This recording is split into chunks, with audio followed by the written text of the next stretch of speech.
Bismillahirrahmanirrahim. Assalamualaikum warahmatullahi wabarakatuh. Hamdan wa syukronillah. Alhamdulillah, pada saat ini kita masih bisa melaksanakan pembelajaran meskipun dalam keadaan daring. Baik, saya perwakilan dari kelompok 4. Nama saya bernama Sipol Fikriyah, dan anggota kelompok 4 ini yaitu terdiri dari saya sendiri, yang kedua Salfa Aulia Al-Azizah, yang ketiga Muhammad Rifal Al-Fariji.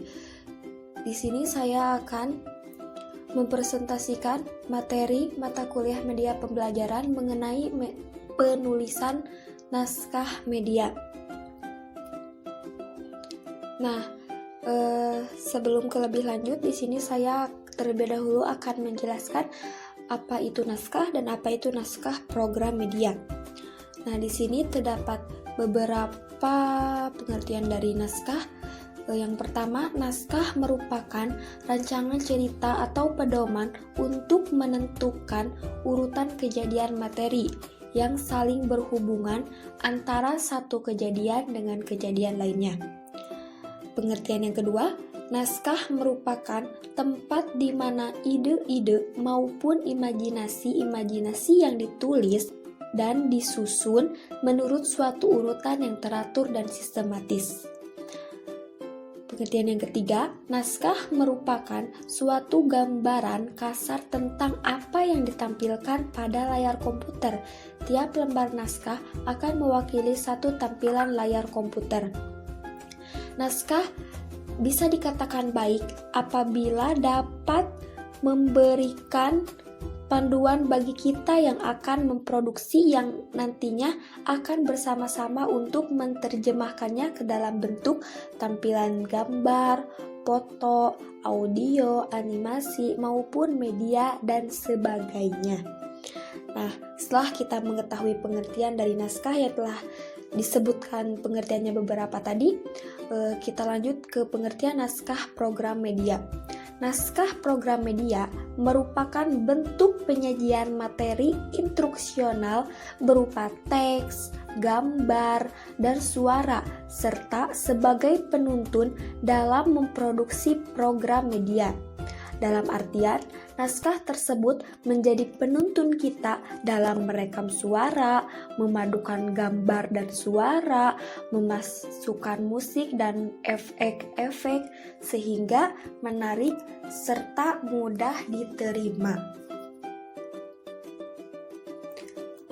Nah, setelah kita mengetahui pengertian naskah dan naskah program media, di sini saya akan menjelaskan langkah sebelum memulai penulisan naskah. Nah, sebelum memulai penulisan naskah, terlebih dahulu yang pertama kita harus mengidentifikasi sasaran yang akan menggunakan program media tersebut. Itu yang pertama. Yang kedua, mengembangkan atau mendeskripsikan tujuan pembelajaran dengan jelas. Yang ketiga, menyiapkan materi yang relevan dengan apa yang ditulis. Dan langkah yang keempat, yang terakhir, mengidentifikasi materi yang sudah terkumpul untuk diseleksi mana yang cocok dengan teks, gambar, foto, audio, animasi, dan video. Produksi naskah program media bermacam-macam. Tiap-tiap jenis memiliki bentuk naskah yang berbeda, tetapi pada dasarnya maksud dalam naskah tersebut sama, yaitu sebagai penuntun ketika memproduksi media program. Artinya, naskah tersebut menjadi penuntun kita dalam mengambil gambar dan merekam suara. Naskah ini berisi urutan gambar dan grafis yang perlu diambil oleh kamera serta bunyi dan suara yang harus direkam. Selanjutnya yaitu jenis-jenis naskah media, yang mana jenis naskah media ini terbagi menjadi 3 bagian. Yang pertama ada naskah media audio atau auditif, Yang kedua, naskah media video. Dan yang ketiga, naskah media grafis atau cetak. Nah, yang pertama yaitu naskah media audio atau auditif. Apa sih naskah media audio atau auditif itu? Nah, naskah media audio atau auditif adalah media yang menyajikan informasi dalam bentuk audio atau suara, dan untuk menerima informasi tersebut menggunakan indera pendengaran. Contohnya seperti radio, audio kaset, tape recorder, dan yang lain, masih banyak lagi. Media audio dalam suara manusia atau naratif, musik, lagu atau vokal, dan sound effect. Nah, naskah media audio ini, informasi dalam audionya dapat dikemas dalam beberapa format sajian. Di antaranya adalah yang pertama, dialog atau diskusi. Nah, format ini menyajikan dua orang atau lebih yang memiliki kedudukan yang sama, membicarakan satu tema yang berisi materi pelajaran. Yang kedua, bisa dikemas dalam format sajian tutorial. Ciri khas dari format ini, di dalamnya terlibat dua pihak, yaitu siswa yang diberi bimbingan dan tutor yang memberikan bimbingan. Yang ketiga, magazin. Informasi yang disajikan pada program audio jenis magazin lebih banyak dan bervariasi. Yang terakhir, drama. Nah, dalam format ini menyajikan informasi dalam bentuk sajian drama seperti halnya drama. Maka untuk itu diperlukan adanya penokohan, alur cerita atau plot yang jelas, ada konflik dan ada penyelesaian konfliknya juga. Kemudian ada petunjuk yang harus diikuti dalam menulis media naskah program media audio. Apa saja? Yang pertama, bahasa yang digunakan dalam media audio adalah bahasa percakapan, bukan bahasa tulisan. Yang kedua, kalimat yang digunakan sedapat mungkin atau sebisa mungkin kalimat tunggal dan menggunakan kalimat-kalimat yang pendek. Yang terakhir, menggunakan musik dalam program audio.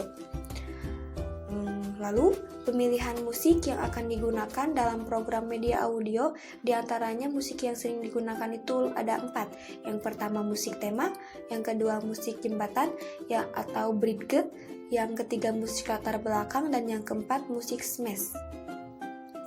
Di sini juga ada istilah teknis yang digunakan dalam naskah audio, antara lain seperti announcer, narator, sound effect, fade in dan fade out. Yang kelima, off mic. Dan yang terakhir, in, off, down, under, out. Yang kedua, dari jenis naskah media itu ada naskah media video.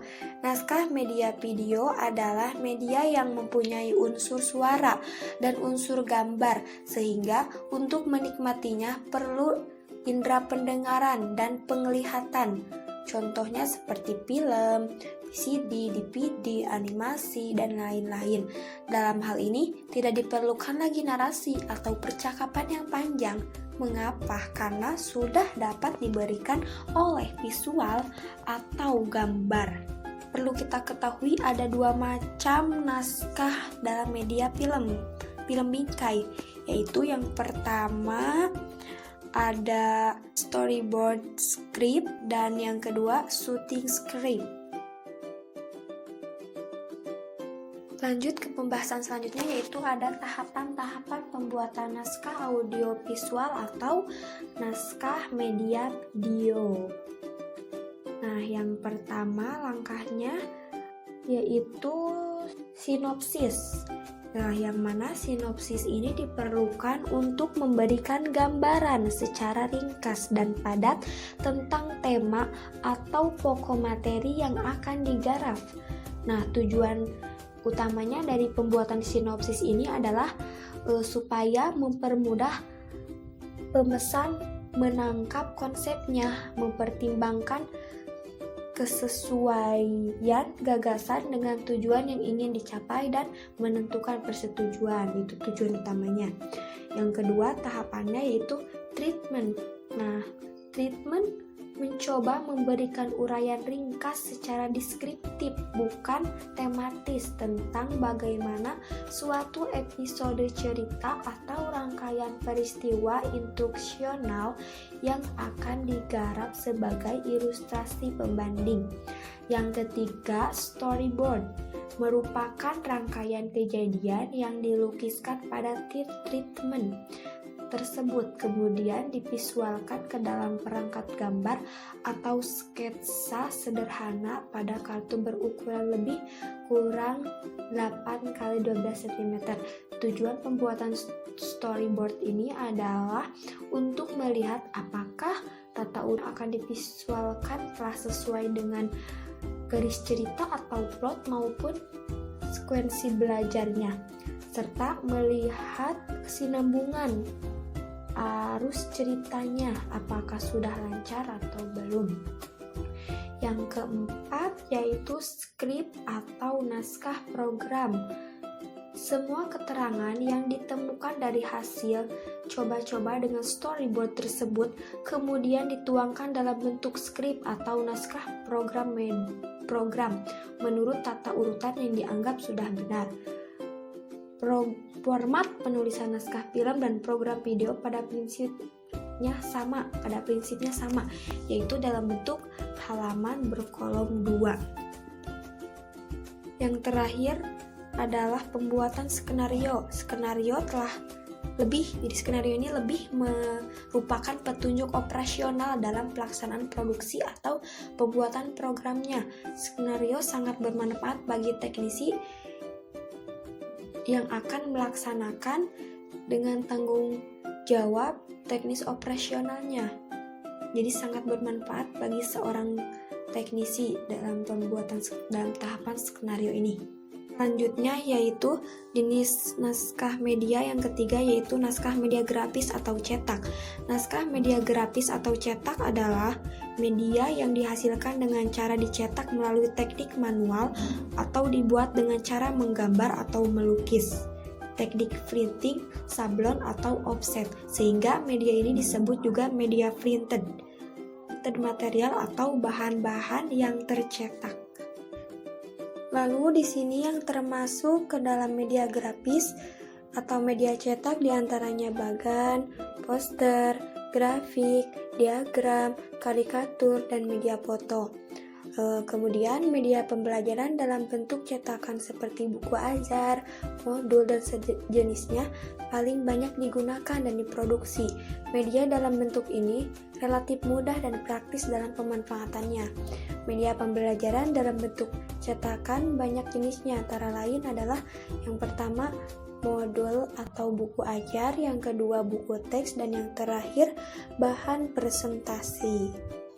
Untuk kesimpulannya yaitu jadi penggunaan media pembelajaran dalam proses belajar mengajar sangatlah diperlukan, mengingat untuk mencapai tujuan pembelajaran dan penguasaan materi yang disampaikan oleh guru kepada siswa. Namun demikian, penggunaan media dalam pembelajaran tidaklah serta merata dilakukan begitu saja oleh guru, seperti yang telah diuraikan di atas bahwa penggunaan media sebagai bentuk dari sarana penyampaian materi ajar yang akan disampaikan kepada didik di dalam kelas. Penggunaan media juga bertujuan untuk mencapai tujuan materi ajar yang sudah ditentukan dalam kurikulum pembelajaran. Di samping itu, sebelum menggunakan media dalam pembelajaran, guru disiapkan naskah media sebagai pedoman dalam penggunaannya di dalam kelas, sehingga penggunaan media pembelajaran di dalam kelas bukan sekedar menjadi hiburan bagi para siswa, namun media pembelajaran digunakan dalam rangka komunikasi dan interaksi guru dan siswa dalam proses pembelajaran yang disediakan dalam proses pembelajaran. yang mana efektivitas penggunaan media dalam pembelajaran juga tidak terlepas dari waktu yang disediakan dalam pembelajaran serta kesesuaian kurikulum dengan media yang akan digunakan. Dengan demikian, penggunaan media semata-mata tidak terlepas dari kurikulum dan keefektifan ketersediaan waktu pembelajaran. Mungkin sekian yang bisa saya sampaikan. Mohon maaf apabila ada kesalahan. Terima kasih. Wassalamualaikum warahmatullahi wabarakatuh.